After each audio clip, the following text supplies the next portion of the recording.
안녕하세요. 오늘의 역사 시간입니다. 10월 5일, 바로 오늘이죠. 과거 오늘에는 어떤 의미 있는 순간들이 있었을까요? 저희가 살펴본 자료들을 바탕으로 한번 자세히 이야기 나눠보겠습니다. 네, 안녕하세요. 한국사부터 세계사까지, 제국시대 이야기부터 현대 정치, 또 문화적인 혁신까지 아주 흥미로운 지점들이 많더라고요. 네, 정말 다채로운 사건들이 많았던 날이죠. 그럼 바로 시작해볼까요? 우선 한국사 속 10월 5일입니다. 1894년 이날, 그러니까 청일전쟁 중에 황해해전이 있었잖아요. 네, 있었죠. 거기서 일본이 승리하고 나서 조선에 대한 내정 간섭을 아주 노골적으로 하기 시작한 시점이었어요. 맞습니다. 그때 일본의 영향력이 확 커졌죠. 근데 또 동시에 국내에서는 전봉준 장군을 중심으로 해서 동학농민군이 2차 봉기를 막 준비하고 있었고 상황이 아주 긴박했네요. 네, 바로 그 지점입니다. 조선의 운명이 정말 크게 흔들리던 그런 때였죠. 밖에서는 일본 압박이 거세지고 안에서는 민중들의 저항 에너지가 막 끌어오르고 있었으니까요. 일본은 자신감이 붙고 우리는 주권을 지켜야 하고 이게 정면으로 부딪히는 상황이었군요. 그렇죠. 이후 역사의 흐름을 보면 이게 정말 중요한 분기점이었어요. 시간이 좀 흘러서 1945년 10월 5일로 가볼게요. 이때는 해방 직후 혼란기였는데 미군정, 그러니까 남한을 통치하던 미군 군정부가 행정체계를 만들면서 통제를 강화하던 시기였죠. 네, 그렇죠. 해방은 됐지만 아직 우리 정부가 제대로 수립되기 전이었으니까요. 특히 그 조선건국준비위원회, 건준이라고 하죠. 건준이 선포했던 조선인민공화국을 미군정이 인정하지 않았다는 게 좀 중요해 보여요. 아, 맞아요. 그게 상당히 큰 영향을 미쳤습니다. 우리 스스로 국가를 세우려는 그런 열망이 있었는데 미군정이 그걸 인정 안 하면서 결국은 이게 냉전이라는 큰 틀 속에서 한반도 분단을 더 고착화시킨 거죠. 외부 강대국의 영향 아래 놓이게 된 거군요. 네, 그런 측면이 분명히 있습니다. 그리고 비교적 최근으로 와서 1987년 10월 5일 이때는 6월 민주항쟁의 열기가 아직 남아있던 때잖아요. 네, 아주 뜨거웠죠. 민주화 요구가 계속됐고 또 노동자들의 권리 신장 목소리도 엄청났어요. 맞아요. 현대자동차, 대우조선 같은 큰 사업장에서 파업도 계속 이어졌고 시민들은 또 직선제 개헌 요구하면서 거리 시위도 하고요. 그때 그 시민과 노동자의 연대, 이게 정말 대단했습니다. 6.29 선언이 나오긴 했지만 그걸로 만족하지 않고 진짜 민주적인 개혁, 또 노동권 보장, 이런 걸 밑에서부터 요구하는 에너지가 아주 강했거든요. 그 힘이 결국 헌법 개정으로 이어진 거군요. 그렇죠. 10월에 헌법 개정하고 12월에 대통령 직선제 선거까지. 그 동력이 된 겁니다. 사회 변화의 에너지가 딱 응축됐던 그런 순간이었어요. 자, 이번에는 시야를 좀 넓혀서 세계사 속 10월 5일로 봐볼까요? 아주 오래전인데요. 610년 10월 5일에는 헤라클리우스라는 인물이 동로마 제국 황제로 즉위했습니다. 비잔티움 제국이라고도 하죠. 네, 헤라클리오스. 이 인물 중요합니다. 단순히 그냥 황제가 바뀐 사건이 아니에요. 그 전에 포카스 황제 폭정 때문에 제국이 거의 망하기 직전이었거든요. 위기 상황이었군요. 네.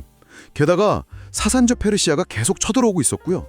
근데 헤라클리오스가 이걸 다 수습하고 나중에는 페르시아랑 싸워서 극적으로 이기면서 제국을 다시 일으켜 세웁니다. 와, 그럼 정말 제국의 구원투수 같은 느낌인데요. 그렇죠. 비잔팀 역사에 아주 중요한 전환점을 만든 인물로 평가받습니다. 제국의 생존력을 다시 불어넣었다, 이렇게 볼 수 있죠. 훨씬 뒤로 가서 1793년 10월 5일 프랑스로 가보겠습니다. 이때 프랑스 혁명이 한창이었는데 좀 급진적인 일이 있었어요. 국민공회가 기독교를 공식적으로 폐지했다고요? 네, 맞아요. 그리고 대신 이성의 숭배라는 걸 도입했죠. 이성의 숭배요? 그게 뭐죠? 말 그대로 인간의 이성을 신처럼 숭배하자는 건데 사실 좀 상당히 파격적이었죠. 프랑스 혁명이 기존 질서를 얼마나 뿌리 뽑으려고 했는지 보여주는 단적인 예입니다. 종교를 국가에서 완전히 분리하려는 시도였군요. 네, 그런 세속주의의 아주 극단적인 표현이었달까요? 물론 이게 오래 가지는 못했어요. 반발도 심했고. 하지만 길게 보면 국가와 종교의 관계에 대한 중요한 질문을 던졌고 현대 국가 시스템 형성에도 영향을 미친 그런 흥미로운 지점입니다. 그렇군요. 자, 현대로 좀 더 가까이 와보죠. 1947년 10월 5일입니다. 미국의 해리 트루먼 대통령이 백악관 연설을 했는데 이게 사상 처음으로 텔레비전으로 중계가 됐다고요? 네, 맞습니다. 내용은 당시 유럽의 식량 위기를 좀 같이 극복하자 이런 호소였는데요. 중요한 건 텔레비전 중계였다는 점이겠죠? 그렇죠. 바로 그겁니다. 기술이 정치를 바꾸는 걸 보여주는 상징적인 장면이에요. 이전까지는 주로 라디오였는데 이제는 시각적인 이미지로 지도자가 대중에게 직접 메시지를 전달하는 시대가 열린 거죠. 아, 미디어 정치의 시작이라고 볼 수도 있겠네요. 네, 텔레비전이 앞으로 정치 커뮤니케이션을 어떻게 바꿀지 딱 보여주는 그런 서막가도 같았습니다. 그리고 이날은 정말 대중문화사에서는 기념비적인 날이에요. 1962년 10월 5일.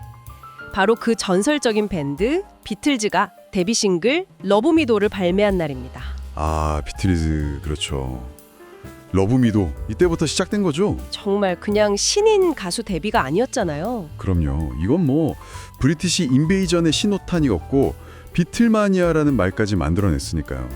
전 세계적인 문화 현상이었습니다. 음악 스타일뿐만 아니라 패션, 라이프 스타일, 젊은 세대 전체에 영향을 미쳤죠. 맞습니다.